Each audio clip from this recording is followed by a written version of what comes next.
اعوذ باللہ من الشیطان الرجیم بسم اللہ الرحمن الرحیم الحمد للہ رب العالمین۔ تمام تعریفیں اس اللہ کے لیے ہیں جو تمام جہانوں کا پالنے والا ہے، یہ بھی ترجمہ درست ہے، اور تمام جہان والوں کا پالنے والا ہے، یہ ترجمہ بھی عربی لنگوسٹک کے اعتبار سے درست ہے۔ تمام جہان سے مراد جیسے اب جتنی سپیشیز دنیا میں آباد ہیں وہ ہر ایک کا ایک اپنا جہان ہے۔ پرندے ہیں، پرندوں کا ایک اپنا جہان ہے، حیوانات ہیں، ان کا اپنا ایک جہان ہے، ایک نباتات کی سپیشیز ہیں۔ اس وقت روئے ارض پہ آلموسٹ 2 ملین سپیشیز دریافت ہو چکی ہیں، نباتات حیوانات کی ملا کر، اور ایک ایک سپیشیز آگے بلینز میں۔ انسان ہی دیکھ لیں 7.5-8 ارب کے قریب ہے، اور باقی حشرات الارض اگر آپ گننا شروع کریں نہ ختم ہونے والے۔ تو یہ تمام کا پالنے والا کون ہے؟ اللہ، الرحمن الرحیم، وہ انتہائی رحم فرمانے والا ہے۔ الرحمن کہتے ہیں جیسے اسی سے لفظ یہ اسی یعنی آپ سمجھ لیں عربی لنگوسٹک کے اعتبار سے طوفان بھی عربی کا لفظ ہے نا، یعنی ٹھاٹھے مارتا ہوا سمندر ہے اس کی رحمت کا، اور سمندر تو کبھی کبھی جوش میں آتا ہے نا۔ اللہ کی رحمت وہ ہے کہ الرحیم، مستقل رہتی ہی ٹھاٹھے مارتے ہوئے سمندر کی طرح، الرحمن الرحیم۔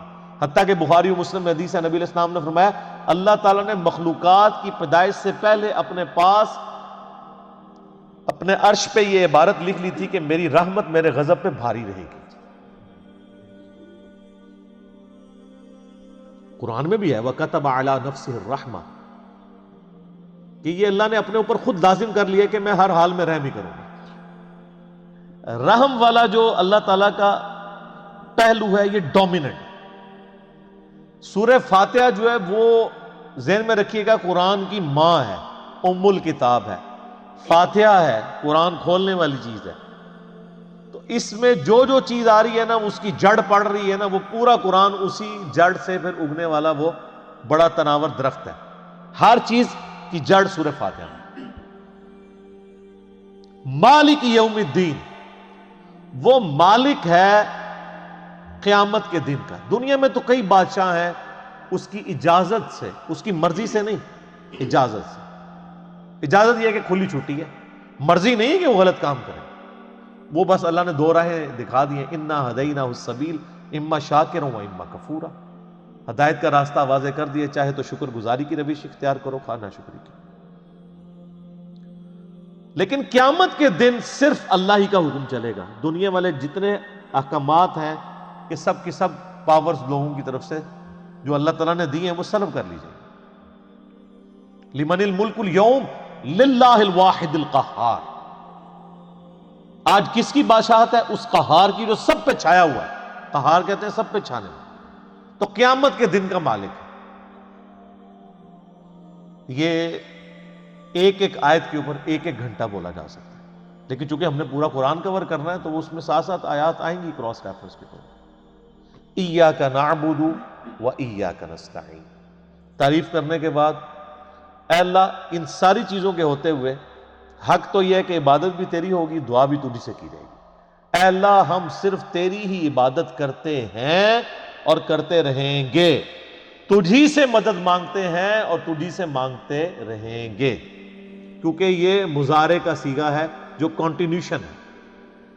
پریزنٹ ٹینس اور فیوچر ٹینس عربی میں ایک ہی ہوتا ہے۔ ہمارے تو 3 ہوتے ہیں نا اردو میں اور انگلش میں، پاسٹ، پریزنٹ اور فیوچر۔ عربی میں فیوچر اور پریزنٹ کے لیے ایک ہی صیغہ استعمال ہوتا ہے، وہ یہاں پہ استعمال ہوا، ایاک نعبد و ایاک نستعین۔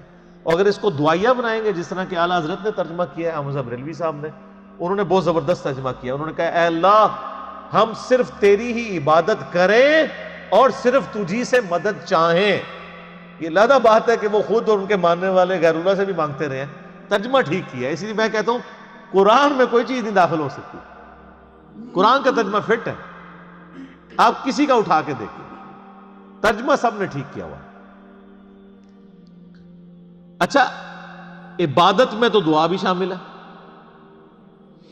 جامعہ ترمذی میں حدیث ہے، سنن نسائی میں حدیث ہے، ابن ماجہ میں، الدعاء هو العبادہ، دعا عبادت ہے. تو جب دعا عبادت ہے تو ایاک نعبد میں دعا شامل تھی. یہ پھر ایاک نستعین کیوں آیا؟ اس لیے کہ سب سے سینسٹیو ایشو ہی دعا کا ہے، غیر اللہ کو مدد کے لیے پکارنے کا. تو اللہ تعالیٰ نے اس کو اسپیسیفکلی بیان کیا. اس کے باوجود امت کی اکثریت غیر اللہ سے مدد مانگ رہی ہے. ایک تو ہے ظاہری اسباب، وہ تو آپ مانگیں، تو قرآن میں حکم ہے وَتَعَاوَنُوا عَلَى الْبِرِّ وَالتَّقْوَى وَلَا تَعَاوَنُوا عَلَى الْإِثْمِ وَالْعُدْوَانِ. یہ تو بالکل ٹھیک ہے.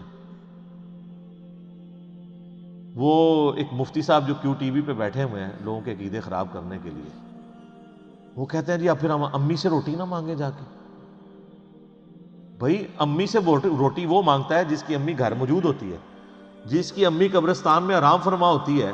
اگر وہ امی سے روٹی مانگ رہا ہو تو اسے کیا کہا جاتا ہے؟ پاگل یا مجذوب. تھوڑے سوفسٹیکیٹڈ ورڈ، مجذوب یا پاگل. تو یہ پاگلوں سے آپ گفتگو کر رہے ہیں، یہ دھوکہ دے رہے ہیں. وہ کہتے ہیں نہیں کوئی دریا میں ڈوب رہا ہو تو اللہ کو پکارے گا، یا جو وہاں پہ کنارے پہ لوگ موجود ہیں ان کو پکارے گا. بھئی یہ تو ظاہری اسباب ہے. تو سر وہ اس وقت شیخ عبد القادر جیلانی کو بھی پکار کے دیکھ لے اگر اس کو ہے کہ وہ بچا لیں گے، کیونکہ اللہ نے دنیا کو اسباب کے ساتھ جوڑا ہوا ہے. ان کو اگر اپنے بزرگوں پہ اتنا مان ہے تو یہ پھر دریا میں چھلانگ مارے نا اور پکارے بزرگوں کو. ظاہری اسباب میں آپ نے اڈاپٹ کرنے کا حکم ہے. ہاں جو دعا مانگی جائے گی بغیر اسباب کے، آپ جو غائب میں مدد کے لیے پکار رہے ہوتے ہیں، مثلا یہاں بیٹھے میں ان کو کہتا ہوں مجھے پانی پلا دیں، بالکل ٹھیک ہے، لیکن یہ بغداد میں قبر کے اندر ہے، میں کہتا ہوں مجھے پانی پلا دیں، وہی جملہ شرک میں لے جائے. یہ ہے اصل مسئلہ. یہ جھگڑتے رہتے ہیں جی وہ جی بزرگوں کو اختیار نہیں. میں کہتا ہوں جی بزرگوں کو اختیار ہو بھی، کوئی بزرگ ماشاءاللہ اتنا پہنچا ہے کہ اسے اللہ نے اختیار ہی دے دیا فرشتوں کی طرح، پھر بھی بزرگوں کو پکارنا شرک ہوگا مدد کے لیے. ویسے آپ نے محبت میں پکارنا ہے، آپ ضرور پکاریں، مدد کے لیے نہیں، ویسے اپنی محبت کا اظہار کریں. لبیک یا رسول اللہ کہیں، لبیک یا حسین کہیں، بالکل ٹھیک ہے، آپ محبت کا اظہار کریں. المدد نہیں. بارش کون برساتا ہے؟ اللہ. ڈیوٹی کس کی ہے؟ تو بارش فرشتوں سے مانگی جائے گی یا اللہ سے؟ اللہ سے. اچھا اگر کوئی فرشتوں سے مانگ لے کہ یار خیر اللہ نے ڈیوٹی لگائی ہے، سر وہ مشرک ہو جائے گا. اور یہ قرآن میں لکھا ہوا. آپ پارہ نمبر 20 کھول لیں اگر کسی کو توفیق ہو. میں نے کئی بار سنا ہے، میں ایک جگہ بیٹھا ہوا تھا، وہاں پہ ایک شیعہ ذاکر بھی تھے. اب مجھے 2-3 دن پہلے، شیعہ عالم تھے بلکہ ذاکر نہیں تھے، 2-3 دن پہلے پتہ چلا ہے وہ فوت بھی ہو گئے. بہت علمی آدمی تھے، اللہ تعالیٰ ان کی مغفرت کرے. تو وہ ان کے ساتھی بیٹھے تھے، وہ کہتے ہیں جی ٹھیک ہے ہم یا علی مدد نہیں کہنا چاہیے، لیکن جو یا علی مدد کہتا ہے آپ اسے کیوں کہتے ہیں وہ شرک کر رہا ہے. میں نے کہا اس لیے قرآن میں لکھا ہے. تو میں نے یہ آیت سورہ النمل کی آیت نمبر 62 پارہ نمبر 20 کے آغاز میں، امن یجیب المضطر اذا دعا ویکشف السوء ویجعلکم خلفاء الارض االہ مع اللہ. بھلا بتاؤ تو کون ہے جو مصیبت میں گھرے ہوئے شخص کی فریاد کو سنتا ہے اور اس کی تکلیف اس سے دور کرتا ہے، اور تمہیں اپنے ماں باپ کے مرنے کے بعد خلیفہ کرتا ہے اس زمین پر. االہ مع اللہ، کیا اللہ کے ساتھ کوئی اور الہ بھی ہے جس کی ایکوالٹی ہو؟ قلیلا ما تذکرون، بڑے کم لوگ ہی نصیحت پکڑتے ہیں. تو میں نے کہا اللہ تعالیٰ کہہ رہا ہے کہ جس کے بارے میں تمہارا یہ عقیدہ ہے نا کہ وہ مصیبت اور پریشانی میں تمہارا مشکل کشا ہے، تو گویا الہ ہے وہ. اور سب سے پہلے تو مولا علی ان کے گریبان پکڑیں گے جنہوں نے مولا علی کے بارے میں عقیدہ گھڑ لیا. مولا علی بھی اپنی نمازوں میں اللہ کو پکارتے تھے. مولا علی کا ماننے والا بھی ہوگا جو اللہ کو پکارے. پھر بڑے بڑے دھوکے ہیں جی، وہ کہتے ہیں جی وہ جی غیر اللہ سے مدد کہتے ہیں حرام ہے. اور کون کہتا ہے غیر اللہ سے مدد حرام ہے؟ آپ یہودی سے بھی مدد لیں. بخاری مسلم میں حدیث ہے، نبی علیہ السلام جب فوت ہوئے ہیں آپ کی زرہ ایک یہودی کے پاس گروی رکھی ہوئی تھی، لیکن جو سامنے موجود نہیں اس سے تو نہیں آپ اسباب کے طور پر مدد لے سکتے. وہ جی قرآن میں غیر اللہ سے مدد کہا ہے، کدھر ہے جی؟ وہ کہتے ہیں وَاسْتَعِینُوا بِالصَّبْرِ وَالصَّلَاةِ، نماز اور صبر سے اللہ کی مدد چاہو. تو وہ مدد تو اللہ کی چاہ رہے ہیں، یا یہ کہہ رہے ہیں کہ المدد یا نماز میری مشکل کشا، المدد یا صبر مشکل کشا. آگے نہیں پڑھتے ان اللہ مع الصابرین. صبر کرنے والوں کے ساتھ اللہ ہوگا۔ وہ کہتے ہیں حضرت عیسیٰ علیہ السلام نے کہا تھا من انصاری اللہ، کون ہے جو اللہ کے لیے میرا مشکل کشا بنے؟ وہ تو ظاہری اسباب میں، ہمارے نبی علیہ السلام کے بھی صحابہ آپ کے جو ساتھی تھے وہ آپ کے اسباب میں آپ کے مشکل کشا تھے، لیکن وہ والا مشکل کشا نہیں کہ جو آپ وہ سمجھ رہے ہیں، ورنہ اگر نبی کا مشکل کشا صحابہ اکرام تھے تو پھر تو ان کا مرتبہ اوپر ہو گیا۔ تو وہ صرف صحابہ مشکل کشا نہیں تھے، وہ یہودی جس نے نبی علیہ السلام کی زیرہ گروی رکھ کے آپ کو کچھ دیا تھا وہ بھی مشکل کشا ہے، اور سب سے بڑا مشکل کشا سورج ہے۔ سورج اگر ختم ہو جائے تو زمین پہ نہ نباتات اپنا اگ سکتی ہیں، نہ حیوانات ان نباتات کو کھائیں گے، سب کچھ ختم ہو جائے گا۔ دنیا میں ہواؤں کا چلنا، موسموں کا بدلنا، یہ سب کچھ سورج کی وجہ سے ہے۔ کوئی کہتا ہے المدد یا سورج، کسی کے ذہن میں یہ وہم بھی آتا ہے کہ سورج مشکل کشا ہے، حالانکہ آپ کے بزرگ تو کچھ بھی نہیں کر سکتے جو کچھ سورج کر رہا ہے، اور سورج کو موت بھی نہیں ہے، یہ آپ کے بابے مر چکے ہیں۔ تو کہیں نا المدد یا سورج، کہیں گے نہیں جی سورج کا کیا کمال ہے، وہ تو اللہ نے اس کی ڈیوٹی لگائی ہوئی ہے، تو ہم اس کو کیوں پکارے، ہم اللہ کو کیوں نہ پکارے؟ تو بابوں کی بھی اگر ڈیوٹی لگی ہوئی ہے تو بابوں کو نہ پکارو، ویسے ڈیوٹی کو نہیں لگی ہوئی، اگر لگی بھی ہو for the sake of argument, تمہاری جعلی جو دلائل ہیں اس پہ ایگری کرتے ہوئے، پھر بھی ان کو نہیں آپ پکارو گے، شرک ہو جائے گا اور ناقابل معافی جرم ہو جائے۔ یہ اتنے سارے انہوں نے دھوکے دیے ہوئے ہیں، اور زیادہ تر ظاہری اسباب کے ذریعے دے رہے ہوتے ہیں۔ وہ جی صحیح بخاری میں حدیث ہے کہ ایک صحابی کی پنڈلی ٹوٹ گئی، وہ حضور کے پاس حاضر ہوا، آپ علیہ السلام نے ہاتھ پھیرا، بالکل ٹھیک ہے، لیکن آج اگر کسی کی پنڈلی ٹوٹے گی تو نبی علیہ السلام تو دنیا میں موجود نہیں ہے، اور اگر آپ کو اتنا شوق ہے تو آپ اپنی پنڈلی توڑیں، آپ کو روزہ شریف پہ لے جاتے ہیں، پتہ چل جائے گا جڑتی ہے کہ نہیں۔ نبی علیہ السلام دنیا میں موجود ہوں، ہم دعا کروانے کے لیے اپنے مسائل ان کے سامنے لے کے جائیں گے۔ تو اس میں کافی سارے دھوکے، میں نے 2.25 گھنٹے کا لیکچر دیا ہے دعا صرف اللہ ہی سے، مسئلہ نمبر 3 میرا ریسرچ پیپر نمبر 3 بھی ہے، دعا صرف اللہ ہی سے، جو ہزاروں لوگوں کے عقیدہ توحید کی اصلاح کا سبب بنا ہے، اسی کی ایکسٹینشن ہے مسئلہ نمبر 43 وسیلہ اور توسل کے صحیح احکام و مسائل۔ اس پہ گھنٹوں بولا جا سکتا ہے، جتنے انہوں نے لیم ایکسکیوزز ڈیوائز کیے ہوئے ہیں، جتنے دھوکے دیے ہوئے ہیں، اور پھر وہ کہتے ہیں دیکھیں جی وہ اگر وہ جو آپ پتہ ہے پچھلے کچھ کئی سال پہلے خانہ کعبہ شریف میں کرین گری، تو کہتے ہیں وہ بزرگوں کے ماننے والے کو موقع مل گیا، ان کا یہ کہتے تھے خود کچھ حملے ہوتے ہیں مزاروں پہ نہیں روکتے، تو اللہ نے کون سی کرین روک لی؟ اور اللہ کا تو دعویٰ ہی کہیں نہیں ہے کہ میں روکوں گا۔ وہ ابرا کے لشکر کو ایک دفعہ ہی تباہ کیا ہے، یزید نے جب کعبے پہ چڑھائی کی ہے تو اللہ نے برباد نہیں کیا اس لشکر کو، دنیا بقدر ایفرٹ ہے۔ صحیح بخاری میں حدیث ہے قرب قیامت میں ایک پتلی ٹانگوں والا حبشی کعبے کی اینٹ سے اینٹ بجا دے گا، اللہ نے حفاظت وہ ابراہیم علیہ السلام کے لیے ایک دفعہ ہی آگ ٹھنڈی ہوئی ہے، کئی صحابہ جو ہیں وہ آگ میں جلائے گئے ہیں، رومن امپائر کی جنگوں میں تیل کے کڑاؤں میں ان کو ڈالا گیا، لیکن آپ کا دعویٰ ہے کہ آپ کے بزرگ سب کچھ کر سکتے ہیں، ہم کہتے ہیں پاکستان کی بجلی پوری کر دیں۔ اچھا یہ بزرگ جب بیمار ہوتے ہیں، یہ تو آغا خان میں اور شفا انٹرنیشنل میں جاتے ہیں، آپ بیمار ہوتے ہیں آپ کو اٹھا کے مزار پہ لے جاتے ہیں۔ آمدہ کوئی بزرگ بیمار ہو چیخیں بھی مارتا رہے، اس کو کہ نہیں سر دسو جانا کیڑے مزار تے ہے، اسپتال نہیں تو کھڑنا۔ دنیا کے مہنگے ترین ہاسپٹلز میں یہ علاج کرواتے ہیں، آپ کو کہانیاں کرائیں گے کہ ہمارے پاس لے کے آؤ ہم بائی پاس کریں گے۔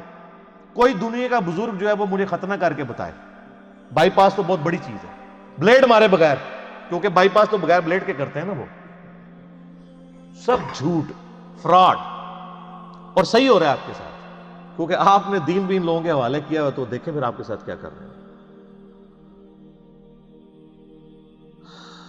اہدنا الصراط المستقیم، اے اللہ ہمیں چلا سیدھے راستے پر، یہاں بھی دھوکے دیتے ہیں، اور یہ سارے بزرگ ٹھیک ہیں، سارے ہی راستے ٹھیک ہیں، اور قرآن میں تو راستے آئے کہ ہی نہیں ہیں، قرآن میں گمراہی جمع کے سیغے سے آئی ہے، ہدایت ہمیشہ سنگولر کے سیغے سے، ظلمات آیا گمراہی کے لیے، نور آیا انوار نہیں آیا، تو قرآن کا ترجمہ ہی غلط کر رہے ہو۔ اہدنا الصراط المستقیم، اے اللہ ہمیں چلا سیدھے راستے پر، صراط الذین انعمت علیہم، راستہ ان لوگوں کا، راستے نہیں، وہ کہتے ہیں چاروں ہی حق پہ ہیں، پانچوں ہی حق پہ ہیں، سارے ہی ٹھیک ہیں، راستہ ان لوگوں کا انعمت علیہم جن پر تیرا انعام ہوا۔ اور یہ آیت پڑھ کے اپنے بابوں کے نام لینے شروع کر دیتے ہیں. یہ بابے تو جمے بھی نہیں سن اس ٹائم جدو آیت نازل ہوئی ہے. اور پھر یہ بابے بھی مختلف ہیں.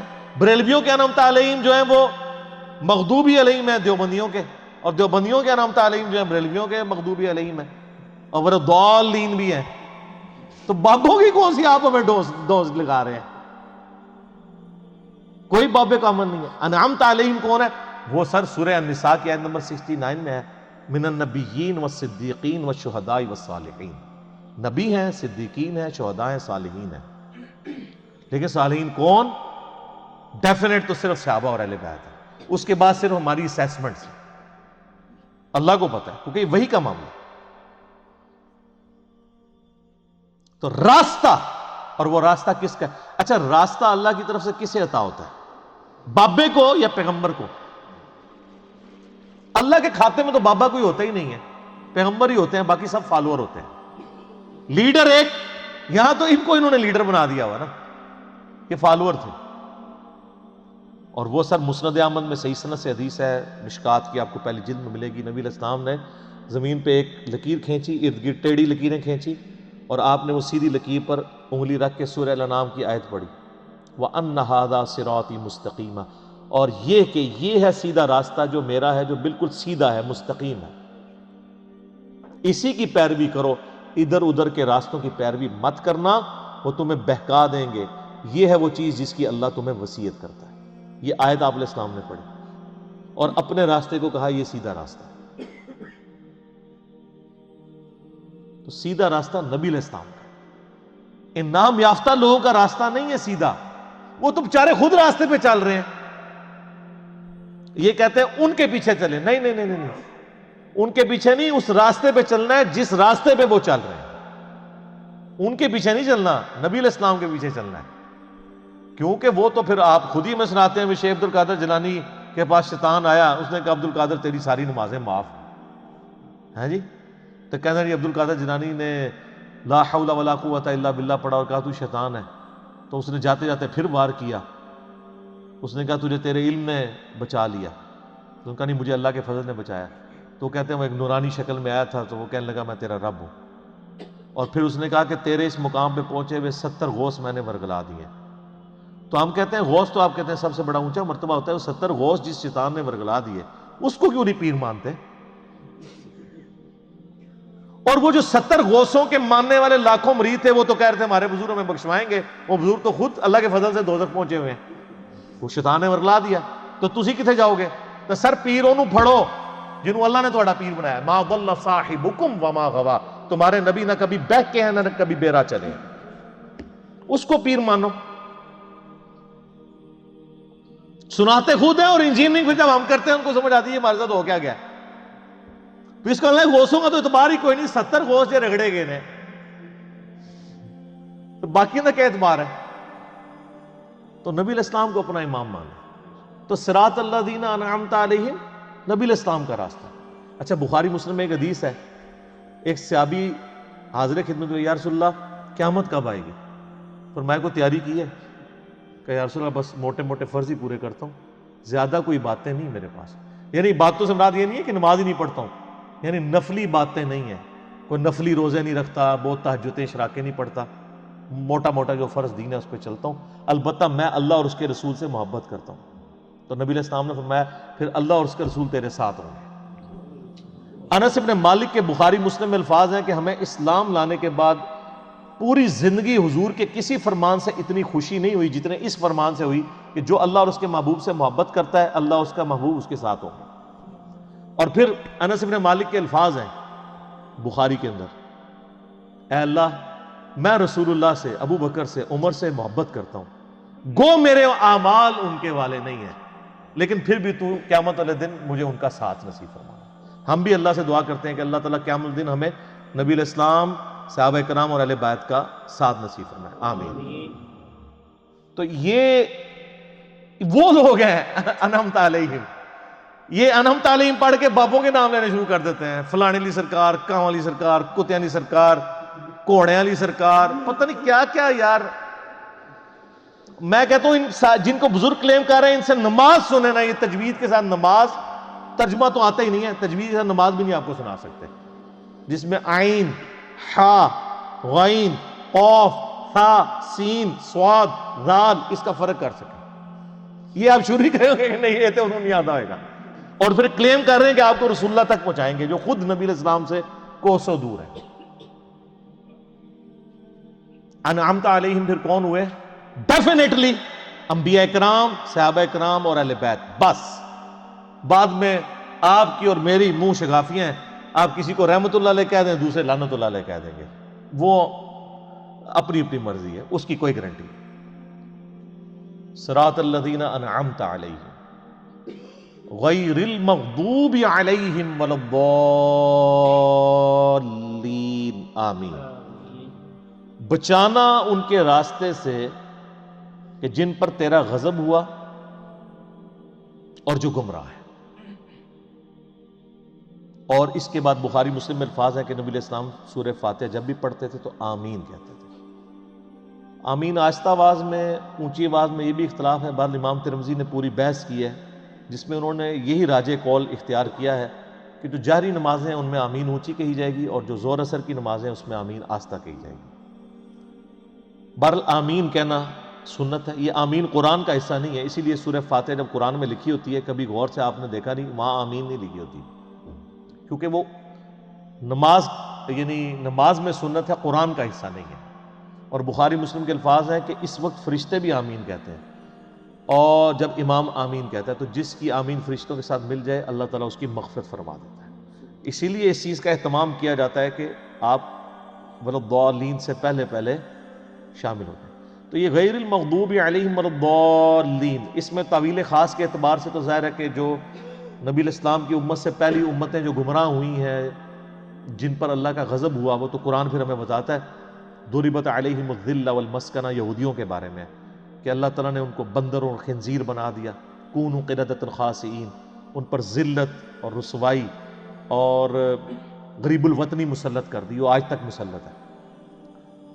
اور ضالین گمراہ ہوئے لوگ وہ نصارہ ہیں کہ جن کے پاس یعنی سب کچھ شغف تھا معاملات میں لیکن غلو کیا دین کے معاملے میں، گمراہی کا راستہ اختیار کیا، عبادتیں بہت کی، حضرت عیسیٰ کو مانا لیکن ان کو ڈیوینٹی میں کلیم کر دیا. یہودیوں کا مسئلہ تھا، یہ اہل علم تھے، اس کے باوجود جان بوجھ کر انہوں نے گمراہی کا راستہ اختیار کیا. آپ کو پتہ کتنے ہیلے بہانے یہ کرتے تھے. اس لیے اللہ نے کہا یہ مغضوب علیہم ہے، ان پہ اللہ کا غضب ہوا، لعنت ہوئی. سورہ نساء میں آتا ہے نا کہ لعنتی ہیں یہ.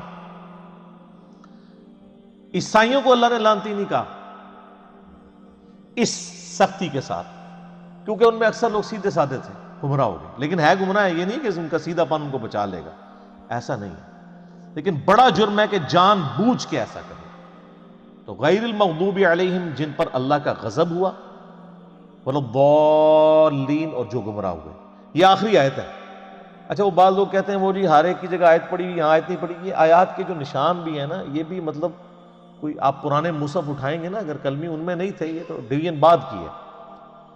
اندازے تو موجود تھے یعنی جو آگے ہم گول وہ استعمال کرتے ہیں. تو عموماً جو قرآن چھپتے ہیں نا ان میں وہ والی غیر المغضوب علیہم وَلَضَّالِّينَ سے پہلے جو ہم پڑھتے ہیں نا صراط الذین انعمت علیہم، اس کے اوپر نہیں ہوا ہوتا، یعنی وہ گول نشان نہیں ہوتا. تو اس سے لوگ سمجھتے ہیں کہ شاید یہ پوری ایک آیت ہے تو پھر بسم اللہ کو شامل کریں گے تو 7 آیتیں پوری ہوں گی. نہیں، یہ 2 آیات ہیں. اور میں نے ٹیکنیکلی جو دلائل رکھے ہیں اس سے یہ چیز ثابت ہوتی ہے کہ سورہ فاتحہ کا حصہ بسم اللہ شریف نہیں ہے. اب یہ سورہ فاتحہ جو ہے اگر آپ اس کو اوور ویو کریں نا تو قرآن پاک میں جتنی بھی چیزیں بیان ہونی ہیں آئندہ آنے والے قرآن میں سب کی جڑ اس کے اندر موجود ہے. اسلام کے بنیادی 3 عقائد کون سے ہیں؟ عقیدہ توحید، عقیدہ رسالت اور عقیدہ آخرت. یہی ہے نا، یہ 3 عقیدے سورہ فاتحہ میں موجود ہیں. عقیدہ توحید الحمدللہ رب العالمین الرحمن الرحیم مالک یوم الدین ایاک نعبد و ایاک نستعین. عقیدہ آخرت مالک یوم الدین بدلے کے دن کا مالک. اور اہدنا الصراط المستقیم صراط الذین انعمت علیہم عقیدہ رسالت، کیونکہ رسولوں کو اللہ تعالیٰ راستہ اختیار کرتا ہے، وہی دیتا ہے نا آگے، امتوں کو رسولوں کے ذریعے دیا جاتا ہے. تو پورے قرآن کا جو یعنی آپ سمجھیں عقائد کی بنیاد اس صورت میں ہے کہ تمہیں مرنے کے بعد اپنے رب کے حضور پیش ہونا ہے، وہ قیامت کے دن کا مالک ہے۔ قیامت میں اللہ کے پاس پہنچنے سے پہلے پہلے رسولوں کا راستہ اختیار کر لو، توحید کا راستہ اختیار کر لو، اور اللہ سے یہ بھی دعا بھی مانگتے رہو کہ اللہ تعالیٰ گمراہی کے راستے سے اور جو لوگ جن پہ اللہ کا غضب ہوا ان لوگوں کے راستے سے بچاتا رہے۔ اس سارا کچھ اگر آپ جمع کریں تو قرآن پاک میں کوئی ایک ٹاپک بھی ایسا نہیں ہوگا۔ جب رسولوں کا راستہ آ گیا تو رسولوں کی ساری شریعت سمجھ لیں، اس کی جڑ اس میں پڑ گئی۔ نکاح طلاق کے مسائل بھی اس میں کور، حج کا طریقہ بھی کور، کیونکہ صراط الذین انعمت علیہم ہے اور اہدنا الصراط المستقیم ہے۔ تو اس لیے اسے ام الکتاب، الفاتحہ، قرآن کھولنے والی، قرآن کی ماں کہا جاتا ہے، کہ سارے عقائد و نظریات کی جڑ اس سورت کے اندر موجود ہے۔ انشاءاللہ تعالیٰ اگلی دفعہ ہم سورۃ البقرہ کا آغاز کریں گے۔ صلو علی الحبیب، صلاۃ ور محمد وآل محمد، اللہم صلی علی محمد وعلی آل محمد کما صلیت علی ابراہیم وعلی آل ابراہیم انک حمید مجید، اللہم بارک علی محمد وعلی آل محمد کما بارکت علی ابراہیم وعلی آل ابراہیم انک حمید مجید۔ اللہ تعالیٰ سے دعا ہے جو حق بات میں نے کہی اللہ تعالیٰ ہمارے دلوں میں راسخ فرمائے، اگر جذبات میں میرے منہ سے کوئی غلط بات نکل گئی اللہ تعالیٰ ہمارے دلوں سے ہی معاف کر دے، ہمیں معاف بھی کر دے، ہمیں کتاب و سنت کی تعلیمات پر عمل کر کے دوسرے بھائیوں تک پہنچانے کی توفیق عطا فرمائے۔ سبحانک اللہم و بحمدک، اشہد ان لا الہ الا انت، استغفرک و اتوب الیک، وما علینا الا البلاغ المبین۔ جزاکم اللہ خیرا۔